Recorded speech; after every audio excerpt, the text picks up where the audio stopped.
Afternoon, and that is the key strategies for entrepreneurial success in the US and in Africa. Imagine being able to do business in virtually untapped 1 billion person market that is experiencing rapid economic and social growth in many aspects. This is the case in Africa, and the continent is the next frontier in entrepreneurship. With over 50 countries and countless different cultures, norms and traditions, Africa represents unique risks and challenges, but also offers incredible rewards to successful entrepreneurs. However, while the push for more and more people wanting to do business in Africa seems attractive today, the key strategy for doing business successfully there is by first starting your own, growing your existing business in the US. This panel will explore the stories of several entrepreneurs who have succeeded not only in doing business, but also greatly improve the lives of people and communities. We are represented here by a wonderful panel.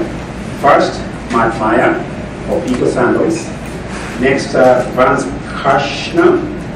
And finally, Mary Ann Giuliano Summers. And I'm stepping in for Ken Anderson, Delaware Economic Development Office, was going to moderate this panel this afternoon, but because of another family function, he had to step down at the last minute. But I'm hoping to do a great job with you this afternoon. Panelists, welcome, and our guests, welcome.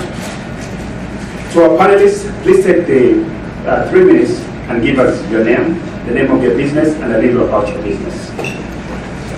This way? You go. Okay. Good afternoon. My name is Vance Kirshner, and is it on? Okay. Yes, my name is Vance Kirshner, and I'm really pleased to be able to be here as part of this panel because I have a great love for Africa. And before I get too far into what we talk about today, I want to just tell every one of you that there's no reason to be here or to think about or listen to anything we're going to say if you don't have a love for Africa. If you don't love it, tune out now. So, my main business is called Labware, and that's a company that does software to automate laboratories. And it's a global company. I founded, and we have been doing business in Africa continuously for 18 years. So I've been there on a regular basis for 18 years, and it's primarily for sub-Saharan Africa. So our primary market is South Africa. That's the economic center, but we do business in many other countries in the region. And the types of industries that we're involved with are like mining for coal, gold, platinum, and diamonds, paper industry, food and wine, forensics, public health, veterinary services, contract lab testing, and cement. So it's very, very varied industries, and so it's given me a chance to see a lot of aspects of Southern Africa. So that's one of my main business interests in the continent. However, doing business there for my official job, I've developed a real love for the people and the cultures and just everything about it. So as a result of that, about 12 years ago, I got involved with developing a game preserve. It's in South Africa, right on the Botswana border, and that's been something that's very different than anything else that I've ever done. But it's very rewarding, and it's really been good to see the development of the people from the local communities, of which I employ about 60. So that's who I am for today's discussion. Good afternoon. My name is Mary Ann Summers, and my company is MAS International Consulting. I work with focus on the development of customer-client partnerships, bringing like-minded companies together to do business and develop a strong, healthy global alliance. I've established a reputation as a successful global domestic matchmaker, trusted advisor, and coach for the strength on cultural intelligence. Having traveled throughout the global markets, I've learned that cultural intelligence is key to business. that's pretty much what I do, and I'll just hand it over to John. And, sorry. Good afternoon. Good afternoon. I'm Jambo. Mamugase. Good. My name is Matthew Meyer. When I was in college, I studied abroad in Kenya. I grew up not far from here in Wilmington. I landed in Nairobi, immediately went to a neighborhood of Nairobi called Karen. And after spending a few days there, I took a train to Mombasa with the other students, which many of you may know is, I think, the second largest city in Kenya. It's a big coastal town, beach town. And on the overnight train, I met a Kenyan guy, and we were talking about Kenya, and I said, you know, I've heard a lot of stuff about Africa, and read a lot of stuff about Africa, and I'm kind of surprised, like, this country just isn't that poor. And it's like, the houses are nicer than most houses in Wilmington, and the weather is a lot better. And he said, oh, he's like, I don't think you've seen Kenya yet. Yeah, exactly. And so the following week when I got back to Nairobi, he took me to Mathare Valley. He took me to a place called Dandora. He took me to a place called Kariobangi. In a way, I've never left. For those of you that have seen how the urban poor, in particular, live in East Africa, which is what I know, it sort of shocked me in a way that still shocks me to this day. What I did, I ended up writing a grant to go back, and I wanted to start an organization to help people in a neighborhood called Korogocho. And what I ultimately found was that the best way to help them was to incentivize them and help them to become entrepreneurs. And ultimately, the product of that was creating a company called Eco Sandals that ended up on CNN and has now sells sandals in 42 countries on 5 continents now, and has been doing so for about 15 years. So that's one company of which I'm a, is this still working? No. One company of which I'm now really, I mean, I love to take credit for it, but I don't do much work on it now. They do all the work, which I guess is a good place to be if you're a business person. But I'm in the process of launching a second company, which is an e-commerce solution where the targeted market is East Africa. We're trying to sell to ultimately to 160 million East Africans. We haven't launched yet, and we have 5 figures revenue in 2 weeks of just sort of word of mouth. So it's called Vituma, V-I-T-U-M-O-B, and so that's I think what I'm doing. Thank you. Next question. From your own individual experiences internationally and in Africa, what are some of the notable differences between doing business in the US versus doing business in Africa? You can take 2 minutes each, please. I gotta start this time? Yeah, sure. We'll go yo-yo style. The thing that immediately comes to mind, I'm a corporate lawyer here and worked on Wall Street for 6 years. In the US, when you're starting a business, in my experience, the hardest thing is coming up with an idea that somebody else hasn't already done. I think of a lot of genius ideas every week, and I'm the first person to ever think of this genius idea until I Google the idea and find out that there are already 17 companies doing that and doing that in ways that I never even imagined. Execution here, in my experience in business, is difficult and it's important, but it's nothing compared to doing business in Kenya and East Africa. In my experience in Kenya and Uganda, finding an idea, finding an inefficiency, finding a problem that needs solving, and you can come up with a business solution is not tremendously difficult. Executing on that idea is extremely difficult. So that's one thing that comes to mind. For me, it was a Western woman going to Africa to do business. And I learned the hard way how much culture and and the way the African nations did business. It was amazing. The education, through finding the right partners who would work with me and help me and teach me the African way. Understanding that we use our right hand and rarely our left, something very basic. And how to sit with your legs crossed. And also understanding that with respect, the male walks through the door first.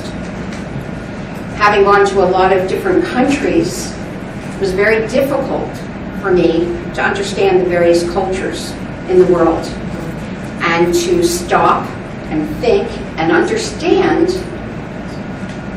that you behave, and you behave out of respect, just like bringing someone to your home for dinner. And so successfully, I was able to meet the challenge, develop some very strong partnerships in Kenya and in Nigeria, and bring our products to that company, and we were very, very successful. Thank you. I agree with everything that's been said. So to the point of how is doing business here different than doing business in Africa, the things I'd like to add are that, first of all, there is no such thing as doing business in Africa. It's doing business in 100 different places, and each one's different. So that's important to keep in mind, and that goes to everything about doing business in all around Africa.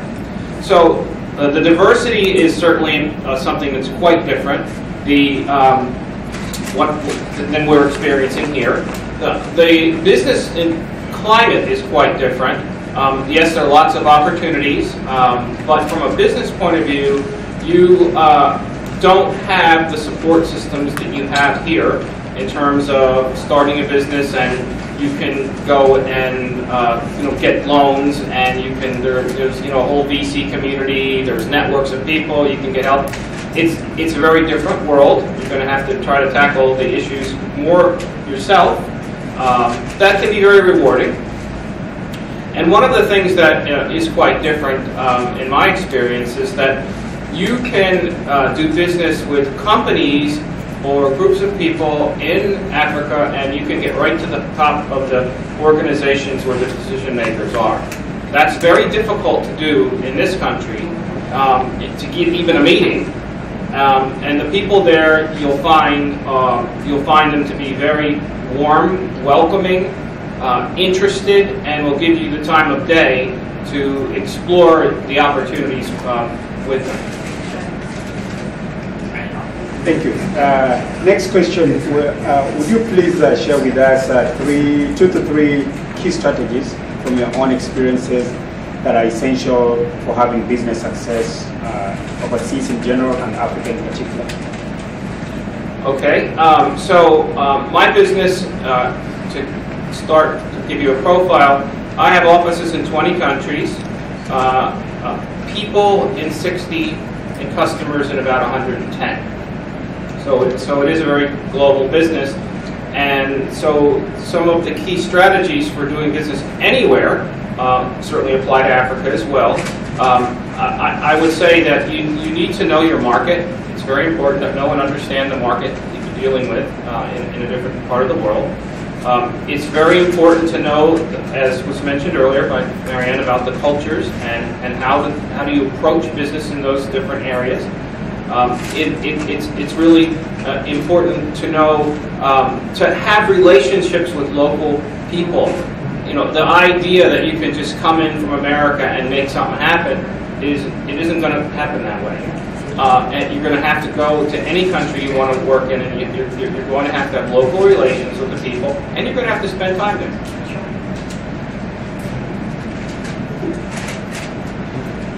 For me, things were very, very similar. Key is do your research. Each one of the different nations are different, and it's different going in to do business. Understand the culture, make contact, do your homework, develop very, very strong core relationships. Think about whether the business needs to have someone actually living in that area, or whether you want to develop sending someone from your own company. Do you want to have a distributorship, or do you want to have a sales force? How are you going to bring your business there? And how will it be received? And then work very, very hard to get that relationship going and get it solid. There is a very, very strong hierarchy working in Africa, and it's the decision makers are from the top. It is upper management that makes the decisions, and you have to work very hard to earn their trust and build that relationship.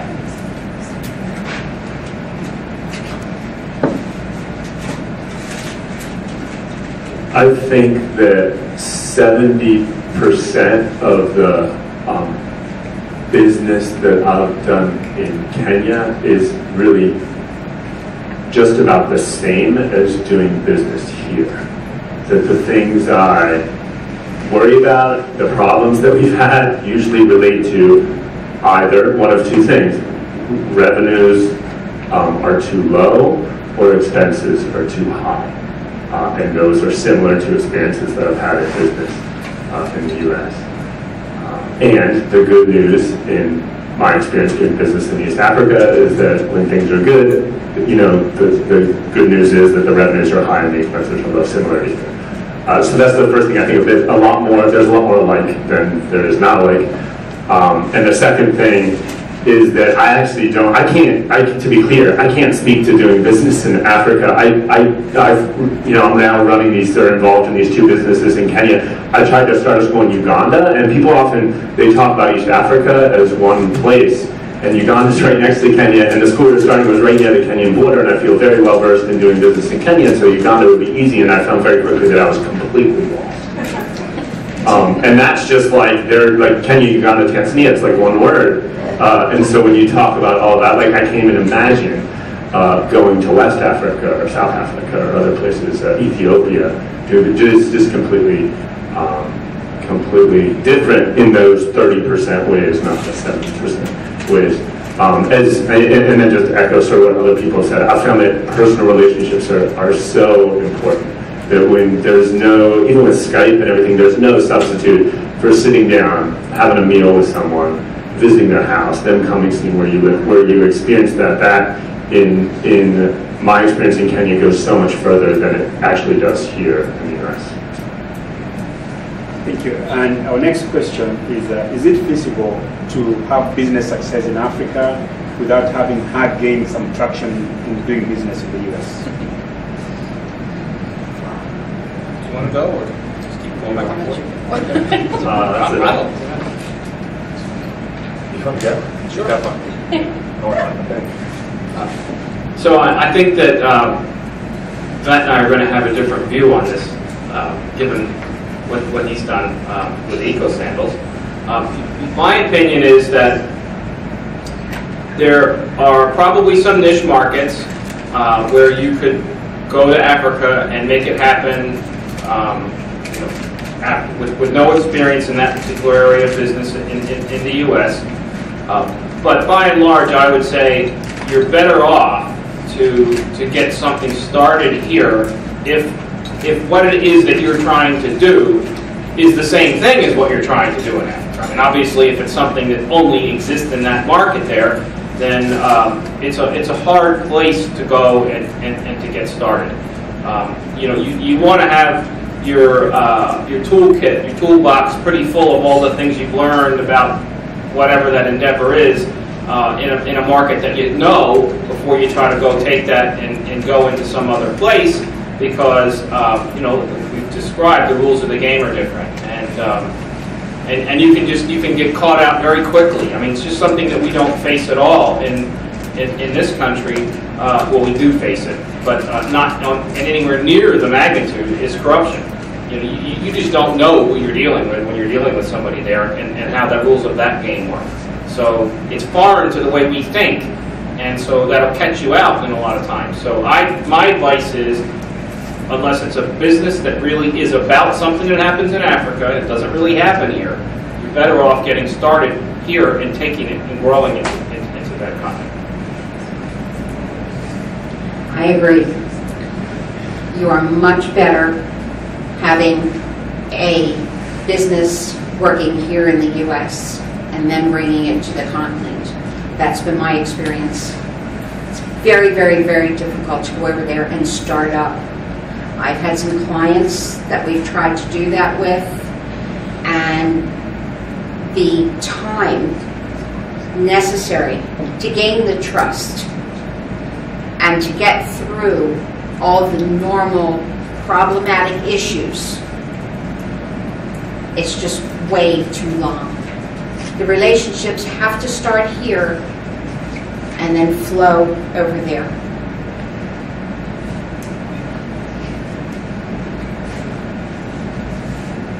I think it depends who the audience is for this talk. I mean, my initial response is that there are, you know, hundreds of thousands and certainly thousands of extremely successful, certainly millionaire by Kenyan standards, entrepreneurs who are Kenyans and have never done business here. So there's certainly, there are some human beings who are able to be very successful doing business in Africa without doing business here. So the question is, can Americans or Europeans or people from outside Africa go into Africa and be successful in business without doing it in their home country? I don't know much about that. I don't know what they said seems to make sense to me. Okay, thank you. Now it's your turn for you, the guests, for questions for our panelists. I'm interested in this last conversation. Don't you think that part of it is that the commonality of authenticity in any business, any country where integrity, that kind of thing. I'm sorry. And I'm not being defensive. Well, why don't you start again so everybody can hear you? Okay, what I'm thinking is, I'm hearing what you're saying, okay, and what I'm suggesting to you is that don't you believe that part of the problems you all may be experiencing at a younger age, some of the groundwork has been set by many things. I'm not talking about movies. I'm talking about huge corporates in America that have come and taken so much of the resources out of all parts of Africa, East Africa, South Africa, everybody, okay? And they built the businesses. And the persons that are native to the country were either the peons doing the work or whatever, not administrative, not being taught to be engineers and this kind of thing. So therefore, there's going to be an element of distrust that has a valid reason, right, wrong, or indifferent.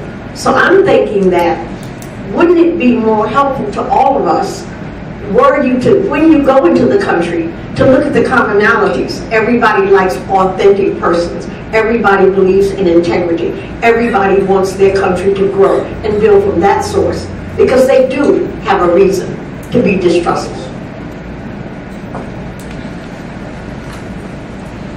If I can address, one of the things I'd like to say is, having been to Africa, I've also been to the Middle East, and have been exposed and have had to address very, very similar issues.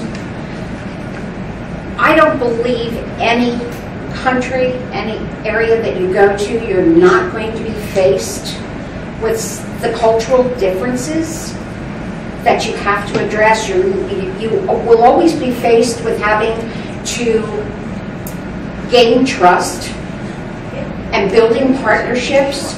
So those types of things are the same, but culturally and country-wise, they're different. So it's just walking or traveling to a country and knowing that it's brand new. You can't do it the same. and you have to just walk to it and hoping that your partnerships and the relationships that you've built will help you create the business that you want to do. My comment on this issue about the trust and maybe they don't trust us because we know the business tycoons in the world go in and rape the countries, their resources. I don't agree with that. I think that's how the world works. If you look at any undeveloped nation in the world, and they want to develop and become first world countries, you have to start with something. And what they have is they have resources. And they begin by selling their resources. And if over time, what they need to do is they need to develop industries that add value to those natural resources and sell those products and bring in more value so they have more of the food chain that's staying in those countries. That takes a long time, and it requires education and skilled labor. And so I don't believe, it has not been my experience, that going to countries that are lower down in their development, that they distrust the West. I don't believe they feel exploited. They're getting jobs. If you look at it from a macro level, sitting here, you might say, oh, well, we're exploiting them. Well, so we just leave the ore in the ground and, that they don't have anything? So they're not going to do it themselves. They don't have the money. And all I'm saying is it's a cycle of how it works. And I don't experience the distrust because of the past misdeeds of, the previous people that have done business there. Next question. Hold on, Rastus. Let me just say one quick thing. I agree with you completely, and I disagree with you completely. If as Vance said earlier, if I want to go and see, not any, but almost any government, business, nonprofit, NGO leader in Kenya or Uganda, Tanzania, it's really not that difficult for me to do. They will see me, they will welcome me, they will be very, very eager to work with me. The same cannot be said for the sandal makers working for me. If they want to see any of these leaders, they're Kenyan. If they want to see their own Kenyan leaders, for them to get the access that I get is so much more difficult than the access that I get. So that's number one, which suggests the exact opposite of what you're saying, that they welcome me there. But on the other hand, when I'm in Korogocho, Karibangi, trying to recruit sandal makers, trying to incentivize sandal makers, what you're saying is very true, that they've had a lot of people come from outside and they felt shortchanged. They felt like that I'm there to extract either money or prestige or whatever for myself and get out of there. And so there is that dynamic, and it is something to be learned. Next question. I just wanted, is it working? Mike's on. I just wanted to, no, it isn't. Well, that's okay. I just wanted to ask you. I think everybody needs to hear the question. Sorry? Everybody needs to hear your question. Okay. Don't mind using the mic. Is this better? Yeah. I just wanted you to make a comment on to what extent the infrastructure, work ethics, and reliability of your employees. When I talk about infrastructure, I'm talking about the most obvious physical infrastructure like communications, transportations. How had that been impediment to your business? And the second part is, how have you been able to compete very successfully with the Europeans who have been in Africa for a long time in terms of understanding how to do business in Africa? I think Americans are just beginning to venture into that kind of terrain. I'd like to get your opinion and your comments about that.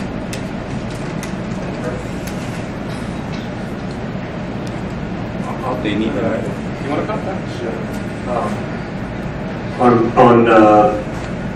infrastructure is an impediment. For me, it's been a two-way street. I think it's definitely an impediment. We've had our run-ins with KPLC, with the electric company in Kenya. and some issues with banks and things like that. You know, roads, traffic is a huge deal. So I can complain, police, I can complain, you know, on and on and on. So I'm not saying it hasn't been a problem.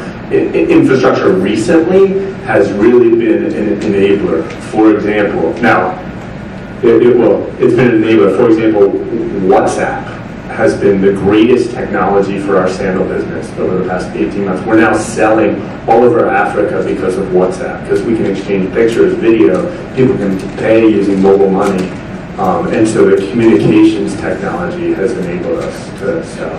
So that's the first thing. What was the second one? European competitiveness. Oh, European competitiveness? Yeah, I mean, maybe I'm not very good at sort of separating out who's European, who's not. In Kenya, as you know well, there's a fairly large settler community that's been there for 100 years, and those guys, you know, obviously know how to do business there backwards and forwards. I think there's an advantage to being an American businessman anywhere in the world. I think I'm extremely patriotic. I think that the business training we get here, and I don't completely understand where it comes from, but sort of I think a lot of it's the 7-8-year-old lemonade stand mentality. Like, you know, you have 11, 12-year-olds who understand revenues, expenses, things like that. I think that there's sort of an attitude that you bring to the table that even if there's some guy who's been there doing business, you know, from Italy for 100 years, you're going to bring your certain American attitudes and whatever, and that will add value. I agree with that. The interesting thing about infrastructure is that in some ways in Africa it's more advanced than it is here. And the reason is because, you know, we have infrastructure that's old. It's been around a long time. So when you don't have any infrastructure and you put in infrastructure, it's going to be modern. And there's no better example of that than telecommunications. You know, that's certainly better and it has spread faster in Africa than in the United States. But the infrastructure is definitely a burden. You have to really be concerned with the infrastructure because it's everything you take for granted here. You turn on the switch, the electricity's going to come on. You open a tap and the water comes out. You know, just basic things like that. You can set up a company in Delaware in one day. You know, that doesn't happen in Africa. So all the types of infrastructure, it poses barriers, but some of it is obviously very good. I've been told, I don't know if it's true, maybe someone here can verify that in Rwanda you can set up a company in one day. Maybe. Final question for the panelists in Kigali. Final question, burning question.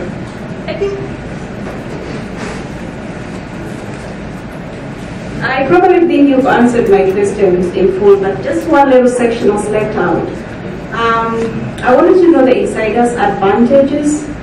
You know, by you being a virtual BB coming from Africa, what is your advantage of starting global business, something that can work? I know from the West is associated with money and sponsorship and all that, but what is the insider's benefit, and how can people from Africa even try to utilize that? If there's any. What are you calling an insider? What's insider? Wait, hold on.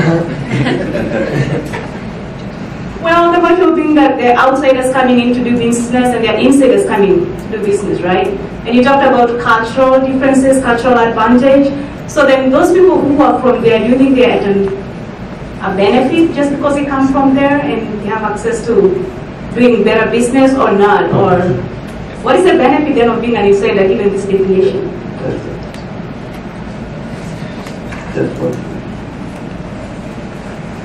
Largely, I think they're at a disadvantage, and the reason they're at a disadvantage is because, and this is a generalization, but they're in a place in society which they're stuck in. Talk about the difference between the haves and the have-nots. That's magnified by a lot in Africa. And so, if you're one of the haves that's there, well, you can make anything happen. I mean, I see more. Lamborghinis and Ferraris and Rolls Royce running around there than I see in the United States. But those are the guys that have it easier. For the rest of them, it's actually pretty difficult, and that's what has to change over time. But when you talk about economic inequality, it's way worse there than it is here, and it's very difficult for people that are on the downside of that to break into new things. Their systems that are in place aren't there for that.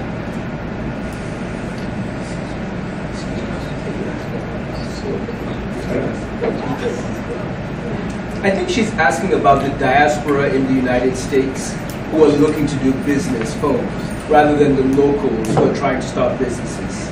Like, what advantage do you have as an outsider, so to speak, compared to us who are of the African diaspora who are looking to start businesses there? I think that's Land's question. I don't know if I have an advantage. I think you guys probably have an advantage. I mean, there's no being able to. I just hired a guy who was a Kenyan and got an MBA from UNC, and he's invaluable. He's because he knows completely how to speak to Americans and even European. He knows how to communicate Western, and he knows how to go on the street and argue with a matatu driver. To get things from place to place. He knows how to do that in ways that I'll spend 20 years on and off doing business, and I can't do it the way he does it because he's Kenyan. Just like if there's, if we start talking about Gary Maddox's batting average, and no matter how well he knows America, if you talk about Gary Maddox's batting average for the Phillies in 1984, if you grow up around here, you're not going to beat me. There's sort of the home field advantage actually. So I think, my initial is that they have an advantage. Though these are all generalizations. I think that a lot of my advantage or whatever from doing business in Kenya comes from working in a law firm in New York for 5 years, and I have a close Nigerian friend who worked with me at that law firm in New York, and we have similar skill sets, where she works in West Africa, or she is based here, does work in West Africa. We have similar skill sets. It has nothing to do with where we're born or where we grew up. It has to do with this time professionally, this professional training. Okay, one comment on that then. So I found that in growing my business in sub-Saharan Africa, that when I started, it wasn't that long after apartheid in South Africa, and that's where my main office is, in Johannesburg. And so it was run by a white guy, and it was very slow to try to develop business. And then he left to become a missionary in Ireland. I got very fortunate to be able to hire a managing director who is an African. He grew up in a little village in Limpopo province, South Africa. Didn't have electricity there until he was 15. And his father, who worked in Johannesburg, which was 350 kilometers away, told him, "Son, you're going to the city because you're going to get educated." And so he went to Johannesburg, and he couldn't speak English, and he, to make a long story short, turned out to be the top student at the university, got a bursary from De Beers, and he was working for McKinsey as a management consultant when I met him. And I thought, how on earth am I ever going to get somebody like that to work for me? And he took the job about 7 or 8 years ago, and the reason he took the job was because he liked the culture of how we did business. And so having the right partner where the cultural match is really, really, really good leverage. All right, and that concludes this panel. Please round of applause for our panelists.